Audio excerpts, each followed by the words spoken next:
Assalamualaikum warahmatullahi wabarakatuh. Saudara-saudaraku pecinta dunia pendidikan, marilah kita simak ulasan berikut ini. Asesmen Kurikulum Merdeka. Asesmen adalah proses pengumpulan dan pengolahan informasi untuk mengetahui kebutuhan belajar, perkembangan dan pencapaian hasil belajar peserta didik. Jenis asesmen sesuai fungsinya mencakup 1. Asesmen sebagai proses pembelajaran, assessment as learning. 2. Asesmen untuk proses pembelajaran, assessment for learning. Dan 3. Asesmen pada akhir proses pembelajaran, assessment of learning. Selama ini pelaksanaan asesmen cenderung berfokus pada asesmen sumatif yang dijadikan acuan untuk mengisi laporan hasil belajar. Hasil asesmen belum dimanfaatkan sebagai umpan balik untuk perbaikan pembelajaran. Pada pembelajaran paradigma baru, pendidik diharapkan lebih berfokus pada asesmen formatif dibandingkan sumatif dan menggunakan hasil asesmen formatif untuk perbaikan proses pembelajaran. Prinsip asesmen. 1. Asesmen merupakan bagian terpadu dari proses pembelajaran, memfasilitasi pembelajaran, dan menyediakan informasi yang holistik sebagai umpan balik untuk pendidik, peserta didik, dan orang tua, agar dapat memandu mereka dalam menentukan strategi pembelajaran selanjutnya. 2. Asesmen dirancang dan dilakukan sesuai dengan fungsi asesmen tersebut, dengan keleluasaan untuk menentukan teknik dan waktu pelaksanaan asesmen agar efektif mencapai tujuan pembelajaran. 3. Asesmen dirancang secara adil, proporsional, valid, dan dapat dipercaya, reliable, untuk menjelaskan kemajuan belajar dan menentukan keputusan tentang langkah selanjutnya. 4. Laporan kemajuan belajar dan pencapaian peserta didik bersifat sederhana dan informatif, memberikan informasi yang bermanfaat tentang karakter dan kompetensi yang dicapai serta strategi tindak lanjutnya. 5. Hasil asesmen digunakan oleh peserta didik, pendidik, tenaga kependidikan, dan orang tua sebagai bahan refleksi untuk meningkatkan mutu pembelajaran. Jenis dan fungsi asesmen. Agar pelaksanaan asesmen sejalan dengan tujuan yang hendak dicapai, pendidik diharapkan memperhatikan jenis dan fungsi asesmen formatif dan sumatif. Jenis asesmen formatif, as and for learning.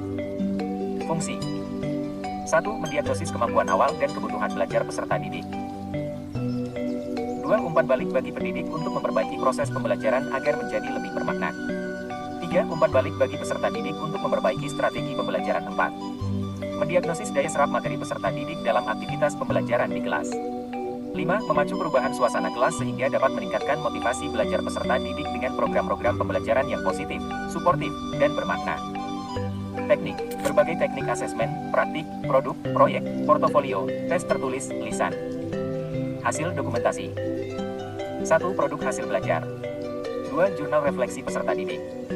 3. Rencana tindak lanjut atas hasil asesmen. 4. Catatan hasil observasi. 5. Catatan anekdotal. 6. Nilai berupa angka.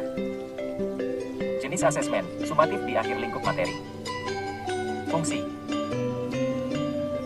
1. Alat ukur untuk mengetahui pencapaian hasil belajar peserta didik dalam satu lingkup materi. 2. Refleksi pembelajaran dalam satu lingkup materi. 3. Umpan balik untuk merancang perbaikan proses pembelajaran berikutnya. 4. Melihat kekuatan dan kelemahan belajar pada peserta didik selama pembelajaran satu lingkup materi. Teknik. Berbagai teknik asesmen, praktik, produk, proyek, portofolio, tes tertulis, tes lisan. Hasil dokumentasi. 1. Produk hasil belajar.